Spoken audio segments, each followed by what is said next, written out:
আসসালামু আলাইকুম। সকল মুসলমান ভাইদের ঈদ মোবারক। আর ঈদের নামাজ সবাইকে কবুল করুক। আর যারা 30টা রোজা রেখেছে তাদের জন্য সবাইকে স্পেশাল করে ঈদ মোবারক। যারা 30টা রোজা রাখলে, নামাজ পড়লে, আল্লাহর কাছে গুনাহ খাতা মাপ চাইলে, আল্লাহর কাছে ইবাদত করলে, আর সকল গুনাহ থেকে আমাদেরকে দূরে রাখো আল্লাহ। আর আমাদের নামাজকে কবুল করে নাও। আজ খুশির ঈদ, সবাই খুশিতে ঈদ মানাও। আর আমার ছোটো ছোটো ভাইদের বলবো, সেফ ড্রাইভ সেফ লাইফ।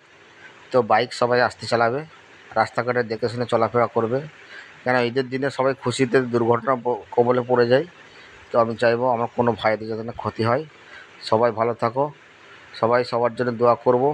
কারোর জামা কাপড়, কারোর পোশাক নিয়ে কেউ কোনো বাজে কমেন্ট করবো না। সবাই যার যেমন ওকাতে আল্লাহ খুলিয়েছে তা সে সেরকম জামা কাপড় পরবে, সে সেই নিয়ে আনন্দ করে ইনশাআল্লাহ।